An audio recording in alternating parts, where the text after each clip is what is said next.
जी तो दोस्तों, जैसा कि आप जानते हैं कि अब हमने बाकायदा तौर पे सॉफ्टवेयर के ऊपर काम करना शुरू कर दिया है और हमने स्टार्ट किया है अडोब इलस्ट्रेटर को।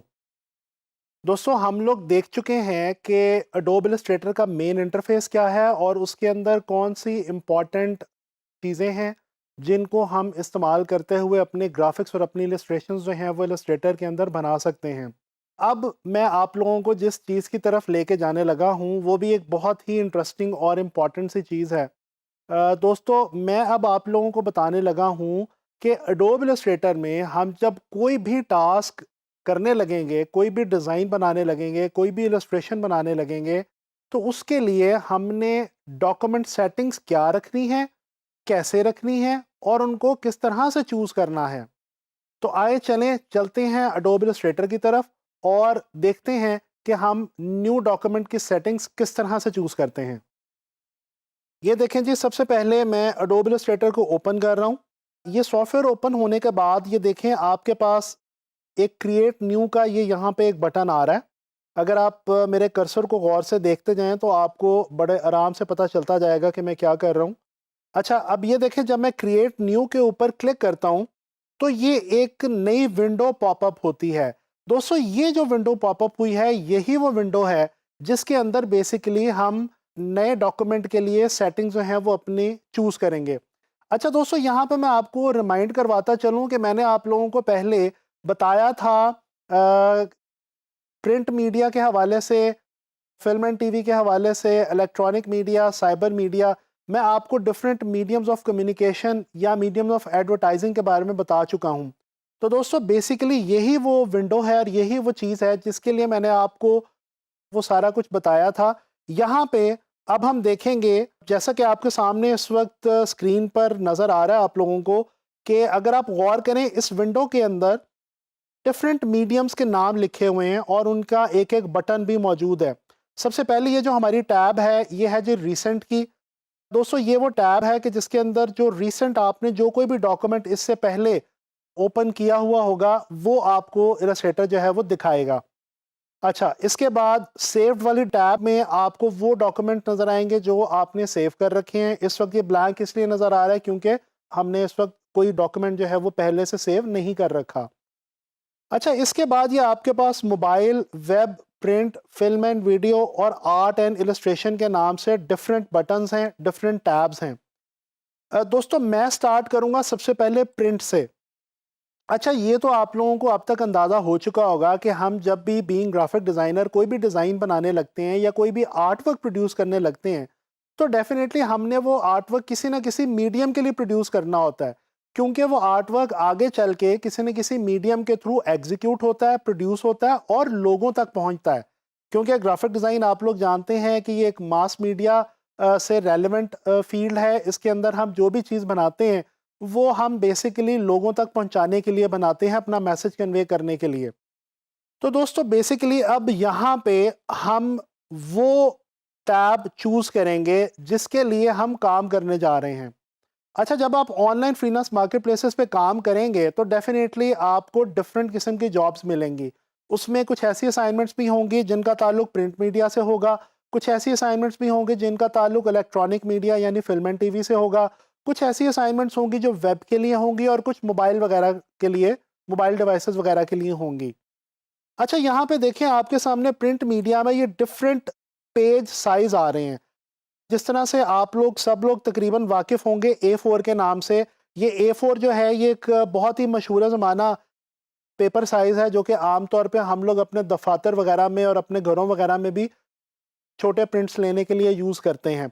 अच्छा, इसके अलावा ये आपको लेटर हेड नज़र आ रहा है A4, लीगल, टैबलॉइड, A3। दोस्तों, A3 जो होता है ये A4 से मैं आपको बताता चलूँ बड़ा साइज़ होता है।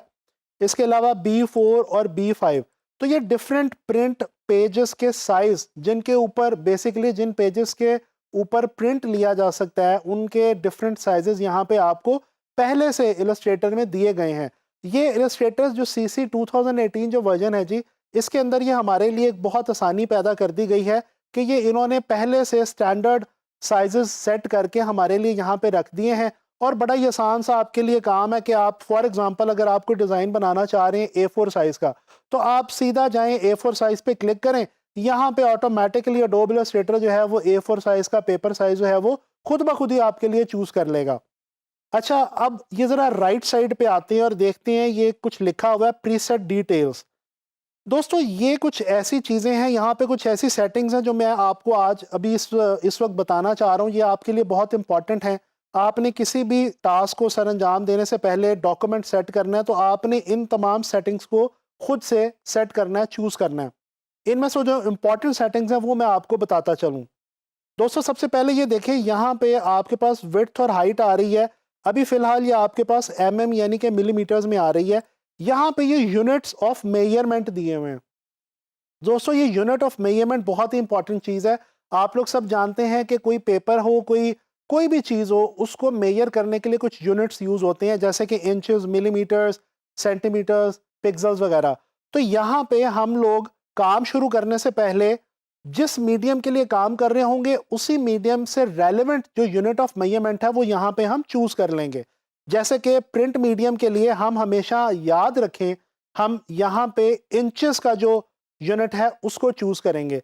ये देखें, जैसे ही मैंने इंचेस के ऊपर क्लिक किया है, यहाँ पे जो A4 साइज का जो स्टैंडर्ड A4 पेपर का जो स्टैंडर्ड साइज होता है वो यहाँ पे हमारे सामने दिखाई देना शुरू हो गया है, 8.26 इंचेस बाय 11.693 इंचेस। अच्छा जी, इसके अलावा यहाँ पे एक और इम्पॉर्टेंट चीज़ है जी, ओरिएंटेशन। ये देखें, आपको आइकॉन को देखने से ही अंदाज़ा हो जाएगा कि ये जो पहली ओरिएंटेशन का बटन आपको नज़र आ रहा है ये है पोर्ट्रेट पेपर का, और इसके बाद ये जो दूसरा है ये है जी लैंडस्केप की ऑप्शन। पोर्ट्रेट का मतलब है वर्टिकल शक्ल की मेजरमेंट, और जो लैंडस्केप है इसका मतलब होता है हॉरिजॉन्टल। तो अगर आप अपना जो डिज़ाइन है उसको वर्टिकल रखना चाहते हैं तो आप यहाँ पे ओरिएंटेशन में पोर्ट्रेट की ऑप्शन को क्लिक करेंगे। जबकि अगर आप अपने डिज़ाइन को या अपने आर्ट बोर्ड को अगर आप हॉरिजॉन्टल शक्ल देना चाहते हैं तो यहाँ पे आप ये जो दूसरी वाली ऑप्शन है यानी कि लैंडस्केप की, इसको चूज़ करेंगे। इसके अलावा दोस्तों यहाँ पे नंबर ऑफ आर्ट बोर्ड्स दिए गए हैं। ये आने वाले लेक्चर्स में काफ़ी डिटेल के अंदर इसके ऊपर बात करूंगा। बहरहाल थोड़ा सा आगे चलते हैं। यहाँ पे एक ऑप्शन है एडवांस्ड ऑप्शन। दोस्तों इसको जैसे ही मैंने क्लिक किया आप देख सकते हैं यहाँ पे कलर मोड और रेजोल्यूशन की ऑप्शन निकल आई है। ये भी दो बहुत इंपॉर्टेंट ऑप्शंस हैं जो कि आप किसी भी मीडियम के लिए काम करने के लिए पहले से यहाँ पे चूज करेंगे। जैसे कि यहाँ पे अगर आप प्रिंट मीडिया के लिए काम कर रहे हैं तो आप आम तौर पे अगर बल्क प्रिंटिंग के लिए काम कर रहे हैं, यानी जिस तरह से ऑफसेट प्रिंटिंग जो हमारी एक बल्क में प्रिंटिंग करने वाली प्रिंटिंग मैकेनिज्म है या मशीन्स हैं, उनके लिए अगर आप कोई डिज़ाइन बना रहे हैं तो आप यहाँ पे CMYK यानी कि सयान, मजंटा, येलो और ब्लैक को चूज़ करेंगे। इसके बाद यहाँ पे ये रेजोल्यूशन है, आप देख सकते हैं 300 पिक्सल्स पर इंच, 300 ppi की ऑप्शन है। इसके बाद मीडियम की एक ऑप्शन है 150 ppi, और इसके बाद स्क्रीन की यानी कि 72 ppi की यहाँ पे आपके पास एक ऑप्शन है। दोस्तों आप यहाँ पे अगर कोशिश करें, अगर तो आपने अच्छे लेवल के अच्छे रेजोल्यूशन के साथ आपने इसको प्रोड्यूस करना है अपने आर्टवर्क को, तो आप यहाँ पे 300 वाली ऑप्शन को चूज़ करें। लेकिन ये कोई स्टैंडर्ड नहीं है, आप डिपेंडिंग अपॉन कि आप किस मीडियम के लिए या किस चीज़ के लिए काम कर रहे हैं। अच्छा, ये तो हो गया प्रिंट मीडिया, और इसके हवाले से मैंने आपको बाकी भी सारी चीज़ें समझा दी। अब मैं जल्दी से क्विकली आपको थोड़ा सा ओवरव्यू दूंगा कुछ और मीडियम्स के हवाले से भी। जिस तरह से मैं आपको बताने लगा हूँ जी, आर्ट एंड इलस्ट्रेशन के ऊपर अगर आप जाएँ तो यहाँ पे आप देख सकते हैं आपके पास पोस्ट कार्ड की ऑप्शन है, पोस्टर पेपर की ऑप्शन है। यहाँ पे जो राइट साइड पे मैं आपको पहले बता चुका हूँ कि हम प्रिंट वगैरह के लिए, आर्ट एंड इलस्ट्रेशन के लिए, हम जो जितनी भी चीज़ें प्रिंट हो सकती हैं उनके लिए हम यहाँ पे आमतौर पे इंचेस का यूनिट यूज़ करते हैं। तो जैसे मैं यहाँ पे इंचेस का यूनिट यूज़ करूँगा, यहाँ पे आप देखेंगे कि आप जिस भी बटन के ऊपर क्लिक करेंगे उसका साइज़ यहाँ पे आपको इंचेस के अंदर नज़र आना शुरू हो जाएगा। जैसे मैंने पोस्टर के ऊपर क्लिक किया तो यहाँ पे 18 इंचेस बाय 24 इंचेस इन्होंने साइज़ दे दिया, जो कि इलस्ट्रेटर ने इसलिए आपको ऑटोमेटिकली दिया है क्योंकि ये पोस्टर का स्टैंडर्ड साइज़ भी माना जाता है। इसी तरह से ये यहाँ पे कुछ और ऑप्शंस हैं जो कि आप खुद से इनको जब स्टडी करेंगे तो आपको अंदाज़ा हो जाएगा। जिस तरह से लेटर हेड पेज है, A4 है, टैबलॉइड और कुछ और किस्म के A3 वगैरह वगैरह, ये डिफरेंट ऑप्शंस यहाँ पे दी गई हैं। दोस्तों आप जो आर्ट एंड इलस्ट्रेशन है इसके लिए भी यूनिट ऑफ मेजरमेंट इंचेस रखें। इसके अलावा आप यहाँ पे जो कलर है वो RGB चूज़ कर सकते हैं, CMYK की बजाय RGB आर्ट एंड इलस्ट्रेशन के लिए ज़्यादा इसलिए लाइकेबल है क्योंकि हम इलस्ट्रेशन जो है वो रेड, ग्रीन और ब्लू के जो कलर व्हील है उसके अकॉर्डिंगली आमतौर पे करते हैं। तो ये हो गया जनाब अली आपका आर्ट एंड इलस्ट्रेशन। अब हम जल्दी से मूव करते हैं फिल्म एंड वीडियो की तरफ। ये देखें जी, मैं फिल्म एंड वीडियो के ऊपर आया हूँ, तो यहाँ पे आपके पास डिफरेंट जो स्क्रीन रेजोल्यूशंस हैं फिल्म एंड वीडियो के हवाले से वो यहाँ पे आपको देखने में मिल रही हैं। इनमें से आप अगर फॉर एग्जांपल 72 HDV फॉर्मेट के ऊपर अगर आपकी वीडियो जो है वो बनी हुई है और उस वीडियो के लिए आप कोई स्टैटिक ग्राफिक्स बनाना चाह रहे हैं तो आप इस वाले ऑप्शन को चूज़ कर सकते हैं। इसके अलावा अगर आप HDV ज़्यादा हाई डेफिनेशन वीडियो के लिए कोई भी चीज़ जो है वो डिज़ाइन कर रहे हैं, आर्ट वर्क प्रोड्यूस कर रहे हैं, तो आप यहाँ पे ये आपके पास ऑप्शन है 1920 by 1080 पिक्सल्स की, इसके ऊपर भी जा सकते हैं।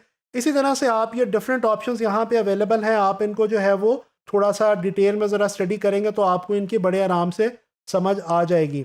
इसके अलावा यहाँ पे आप दोस्तों यूनिट ऑफ मेजरमेंट जो है वो फिल्म एंड टीवी के लिए रखेंगे पिक्सल्स को। उसके अलावा यहाँ पे आम तौर पे जो ओरिएंटेशन है वो लैंडस्केप रहेगी, क्योंकि फिल्म एंड वीडियो की जो स्क्रीन है वो लैंडस्केप के अंदर होती है, पोर्ट्रेट के अंदर नहीं होती, लिहाजा यहाँ पे जो आपकी ओरिएंटेशन है वो लैंडस्केप में रहेगी। इसके अलावा यहाँ पे जो कलर मोड है ये आपका RGB रहेगा और स्क्रीन रेजोल्यूशन आपकी आम तौर पे 72 ppi जो है वो स्टैंडर्ड समझी जाती है। इसके अलावा जल्दी से हम देखते हैं जी वेब को। अच्छा, ये वेब के ऊपर जब आप क्लिक करेंगे तो ये देखें आपको डिफरेंट वेब के जो स्टैंडर्ड साइजेस हैं वो दिए गए हैं। जिस तरह कि ये जो मिनिमम वेबसाइट का जो प्रीव्यू साइज़ होता है 1024 बाय 768 पिक्सल्स दिया गया है। इसके अलावा इससे बड़े साइजेस भी दिए गए हैं। इसी तरह से अगर आप नीचे हैं तो ये देखें आपको छोटे साइजेस के लिए, जिस तरह से आजकल जो वेबसाइट है वो मोबाइल फ़ोन के ऊपर भी ओपन की जाती है, तो वेबसाइट को अगर आप मोबाइल फ़ोन वगैरह के लिए डिज़ाइन कर रहे हैं तो यहाँ पे ये जो नीचे जो मोबाइल वगैरह के हिसाब से आपको जो दी गई हैं ऑप्शंस, आप इनको भी क्लिक कर सकते हैं। अच्छा, वेब के लिए आपका जो यूनिट ऑफ मेजरमेंट है पिक्सल रहेगा। आपकी जो ओरिएंटेशन है वो लैंडस्केप रहेगी, क्योंकि वेबसाइट भी एक लैंडस्केप वाला फॉर्मेट है।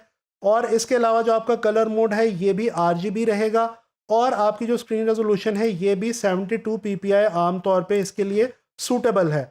आखिरी चीज़ मैं आपको बताने लगा हूँ दोस्तों मोबाइल डिवाइसेस के हवाले से। यहाँ पे अगर आप देखें तो आपको डिफरेंट मोबाइल फ़ोन्स के साइजेस जो हैं वो उनके नामों से यहाँ पे दिए गए हैं। जो आमतौर पे ज़्यादा यूज़ होने वाले स्टैंडर्ड साइज़ हैं, जिस तरह से आपको iPhone 6, 6s का साइज़ दिया गया है, आपको एंड्रॉयड का 1080p का साइज़ दिया गया है। तो आप इनमें से जिस तरह के भी मोबाइल फ़ोन की स्क्रीन के लिए डिज़ाइन करने जा रहे हैं कोई भी चीज़, वो आप यहाँ से आके चूज़ करें। यहाँ पे ऑटोमेटिकली उसका साइज़ जो है वो चूज़ हो जाएगा। यहाँ पे पिक्सल्स आप रखेंगे यूनिट ऑफ मेजरमेंट। अच्छा, मोबाइल की स्क्रीन क्योंकि आपको पता है कि इलोंगेटेड होती है वर्टिकली, तो आप यहाँ पे जो ओरिएंटेशन है ये आप पोर्ट्रेट लेंगे। इसके अलावा आप यहाँ से कलर मोड RGB चूज़ करेंगे और जो आपकी रेजोल्यूशन है ये भी 72 ppi जो है ये रहेगी। अच्छा जनाब, आप लोगों को अभी मैंने बड़ी डिटेल के अंदर समझा दिया है कि आप जब भी किसी भी डिज़ाइन को बनाने लगेंगे या कोई आर्ट वर्क प्रोड्यूस करने लगेंगे अपने किसी भी क्लाइंट के लिए, तो आपने उस मीडियम के हवाले से जिस मीडियम के लिए उसको प्रोड्यूस होना है बाद में, आप एडोब इलस्ट्रेटर पे डॉक्यूमेंट लेते हुए अपने डॉक्यूमेंट को सेटअप किस तरह से कर सकते हैं। दोस्तों ये इस चीज़ का आप लोगों ने आने वाले दिनों में जब आप प्रैक्टिस करेंगे एडोब इलस्ट्रेटर की मेरे साथ, आप लोगों ने इस चीज़ का ख़ास ख्याल रखना है। और डॉक्यूमेंट सेटिंग अगर आपकी ठीक होगी तो आगे चल के आपका आर्ट वर्क जो है वो बिल्कुल भी डिस्टर्ब नहीं होगा। अदरवाइज चांसेस हैं कि अगर आप डॉक्यूमेंट सेटिंग गलत ले लें तो आगे चल के प्रोडक्शन के अंदर आपके डिज़ाइन को कोई प्रॉब्लम फेस करनी पड़ सकती है।